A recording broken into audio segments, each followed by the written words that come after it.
Hoje, no Brasil, são milhões de pessoas que sofrem de síndrome metabólica, né? Como, por exemplo, a diabetes, a hipertensão arterial, né? Alguns males cardiovasculares sistêmicos. E eu creio que o coletivo, né? Porque são milhões de pessoas que têm a mesma doença, é claro, nasce do estresse, nasce da cobrança que as cidades grandes, o desenvolvimento e principalmente a sobrevivência pressiona. As ervas, de uma maneira geral, elas ajudam muito nas síndromes metabólicas, de uma maneira geral. Então, por exemplo, se eu citar uma planta para hipertensão arterial, para diabetes, eu vou estar pecando, porque na realidade a maioria das plantas, elas são altamente desintoxicantes. Agora, claro, tem algumas assim pontuais, né? Por exemplo,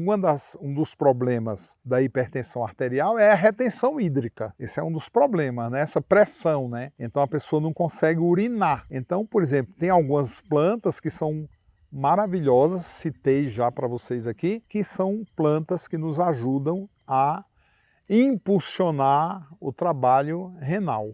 Né? Então a maioria das plantas, elas são naturalmente diuréticas. O que eu aconselho, assim, a pessoa dizer assim, já eu tenho hipertensão, é ela se acalmar, porque o nome da síndrome já fala, hipertensão. Existe uma tensão interna, existe uma pressão, é como uma panela de pressão em cima do fogão.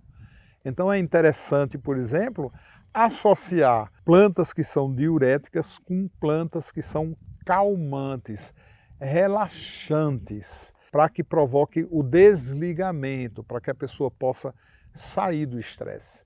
Então existe, por exemplo, a Fáfia paniculata, aquela que nos dá enzima, que nos ajuda a desligar o cérebro. Aí você tem a alfazema, cânfora, a camomila, eu acho excelente para nos dar um estado de alma muito mais calmo, para que a gente possa diminuir a nossa pressão interna. Diminuiu a pressão interna, melhorou o sono, você pode ter certeza que a hipertensão, esse sintoma, esse problema, essa síndrome, já melhora. E para aqueles que têm com a hipertensão uma retenção hídrica muito grande, aí eu aconselho a cavalinha, porque ele pode beber à vontade e não vai perder sais, porque ela vai estar sempre repondo. Para mim, a hipertensão está diretamente ligada ao estresse mesmo da cidade grande. É uma doença moderna, né? E geralmente ela vai sempre estar presente na vida dos estressados. E para desestressar, a gente tem um mundo de ervas que a gente pode oferecer, né? A gente tem um mundo,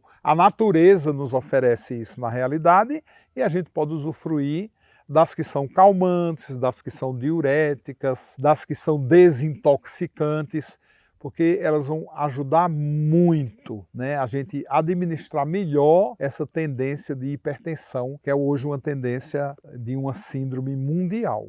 Hoje são milhões e milhões de pessoas que sofrem disso.